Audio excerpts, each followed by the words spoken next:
Hey, how you doing? David Taub here with Epic Guitar Instruction. Hope all's going well, and I hope your guitar and musical journeys are going famously. Today, we're going to learn Hell's Bells by AC/DC from their 7th record, 1980 Back in Black. Mega hit for them. We're going to go over all the rhythm parts today, and we'll do the lead parts in another lesson. Now, we're going to be in standard A440 tuning for this lesson, so go ahead and tune your guitars low to high, E, A, D, G, B, and E. You'll just need a handful of chords, and there's basically 5 rhythm progressions that I'm going to teach you, and they'll just repeat throughout the song. You get those 5 down, you'll have all the rhythm parts for the whole song. And before we get rocking, you can do me a huge favor. Please subscribe to the channel. Subscribing to the channel really helps us to keep bringing the content, as well as then you'll be notified when we have new lessons up. Leave a comment below. Let us know how you like this lesson. Let us know what lessons you'd like to see in coming videos. And if you like the video, please click the like button. Give it a thumbs up, share it, and thank you so much for your support. So I got a little chunky guitar tone going on dialed up. A little light overdrive and just a little bit of reverb.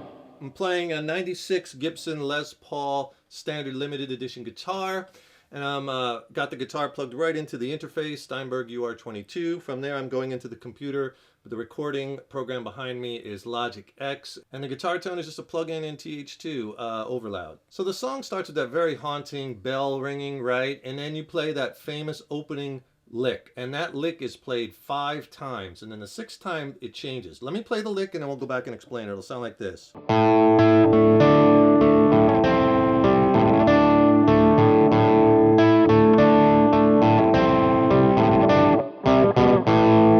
And then it repeats. All right, so what you want to do is you want to have this open A string ringing throughout that lick, letting the notes ring and kind of bleed into each other. Open A string, 9th fret on the G string. Then with your first finger, use your first finger for the next chunk of the licks. Bar it across the D and the G string because you're going to be playing 7th fret D, 7th fret G, 7th fret D, and then open A again. Then move that first finger down a whole step, 2 frets to the 5th fret, keeping it barred on those same 2 strings because you're going to play that G string, D string, and A string again. So far, slow. So then take your first finger and just bring that back to that 7th fret because you're going to play the G string 7th fret, the D string 7th fret, open A string twice. So real slow, you have this so far. Hear the notes ringing into each other?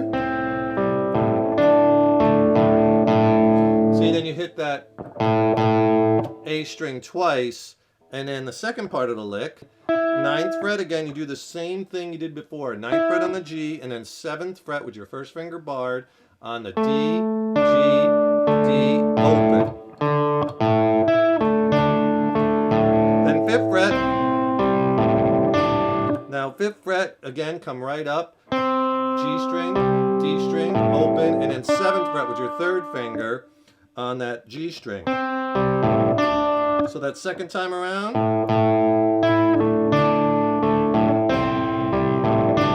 And then you're going to play these 3 chords. So you're going to play a C5, first finger on your 3rd fret on the A string, and then 5th fret on the D string. Then you're going to play a G over B. I grabbed that by just leaving my 3rd finger there on the 5th fret of the D, but now you got to play the 2nd fret of the A string. Now, if you can't reach it, I have big hands so I could stretch, no problem. Use your 2nd and 4th fingers on that C5, then leave your pinky down, and then just grab that with your first finger. Or you could just play with your first finger and your pinky on the C5, and then just bring your first finger back a half step to get the G over B. And then you're just going to play A5, which is your open A string and 2nd fret on the D and G. So real slow the whole thing.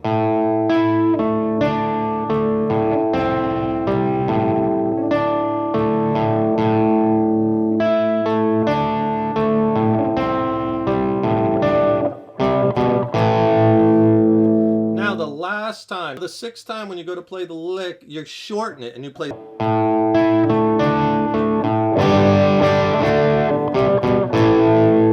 right. Now, all you're doing there is you're playing this. Ninth fret again, open A, ninth fret on the G, same thing like you started, and then bar with your first finger on the 7th fret, and you play that D, G, D, open, just like you did before, but then 2 hits on a G 5th chord. You could play the 4-finger G chord if you want, the full G, but I think he's doing this more power chord type 5th chord stuff on the record. So let that first, 2nd finger kind of mute the A string, and you're playing 3rd fret, muted, so no A string, open D, open G, and then 3rd fret B, and 3rd fret IE. 2 hits on that G, just open D chord, and then that same 3 chords you played before, C, G over B, and A. That last part, that 6 times slow,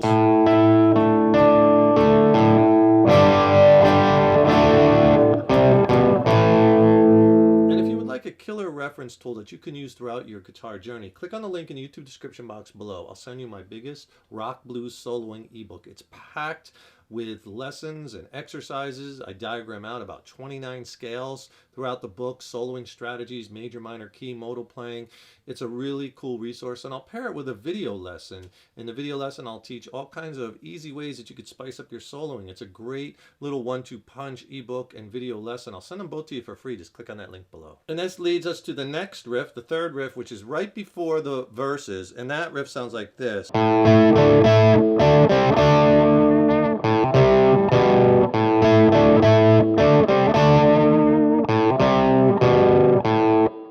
that goes right into the verse. I'm rolling thunder and power and rain. So what you're doing here is, again, bar the 7th fret at the D and the G strings, but this time you're going to be playing the 9th fret with your 3rd finger on the G string. So you get this kind of movement, which is kind of like an A5 chord.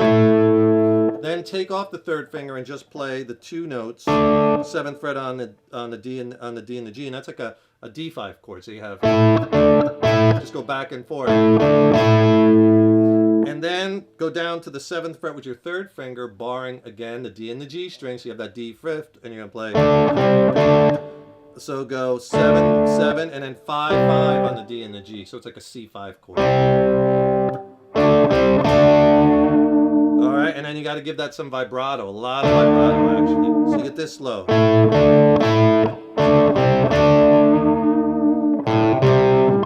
And then open A string, and then just C5 to G over B. Slow that whole riff.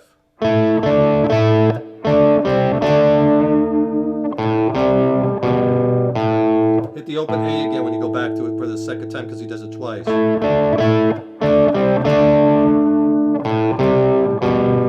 Right into your first verse. Underneath all the verses of the song, you're going to be playing this.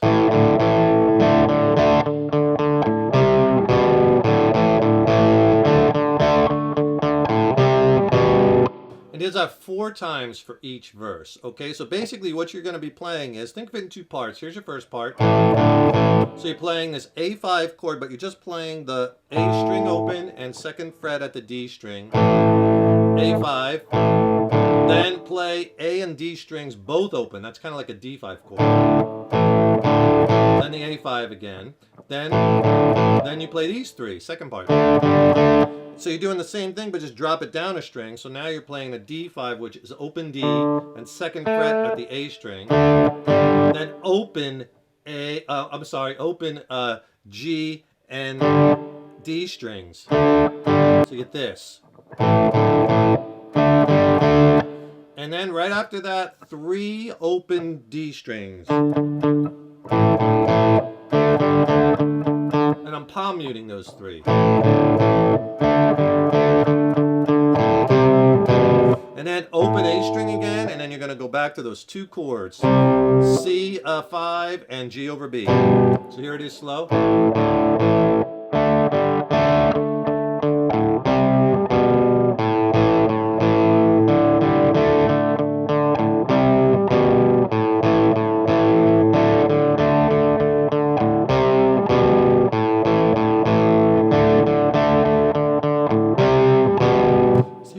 again, let the notes bleed into each other instead of cutting them off like hard. So right after the verses, you're going to go right into the pre-chorus, which is this part.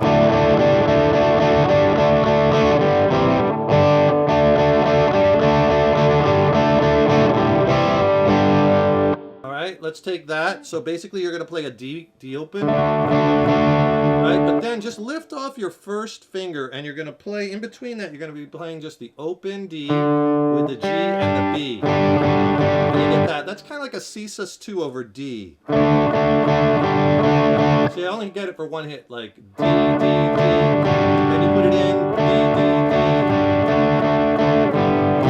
Then go to a C major, and then G5, slow. You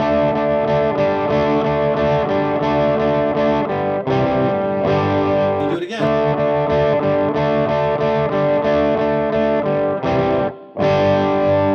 All right, and then the last part of the song, before it goes to that back to that chorus, this is still, I guess, the pre-chorus, because the chorus is basically you're just playing the intro riff. And this last part sounds like this. Back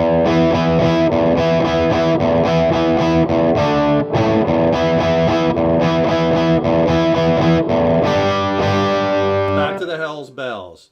So all I'm doing there is I'm playing some power chords. Start with the open E string. Then I do 3 hits on an E5 power chord. 7th fret A string, 9th fret D, 9th fret G. Then repeat. 3 times. Open E again, and then you play these 2 chords. Take that same shape, move it to the 5th fret, and that's a D5. Then bring it up to the low E string, and that's an A5 chord. Or you can grab your A5 back here. I like grabbing it here because it's right there. So that part slow. D5, A5, and then again 3 times. 2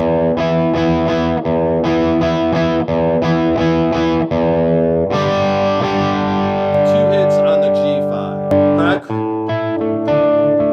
Back to the intro. I hope you like that lesson. Really fun song. The parts are not that complex. You can get them under your fingers and start enjoying it fast, right? Have fun with those guitars. Remember, subscribe to the channel because I got killer content coming up and I don't want you to miss any of it. And when you subscribe, then you'll be notified when we have new lessons posted, and it helps us to keep the content coming, right? And don't forget, click below, get my killer reference ebook and video lesson. It'll really help you along in your guitar journey. It's a killer 1-2 combination. Send them both to you for free. Just click on that link below. And if you want to check out some of my original music, I recently dropped a new record with my original band Mind Cell. We're based out of San Diego, California. I think it's a slammin' record. I'm totally stoked about it. Some of the best music I think that I've ever written. It's streaming on all the platforms. I'll put links to all that below so you can check it out. Take a listen, and if you have any questions on the songs or the techniques I'm using, or maybe on the gear I use or the studio recording techniques, whatever, drop me a line. I'd love to hear from you. Thanks so much for checking out this lesson, and thank you so much for your support over the years and years. So appreciated. And remember, your guitar playing is an evolution. So enjoy the journey. Take care, rock on, and I'll see you in the next lesson.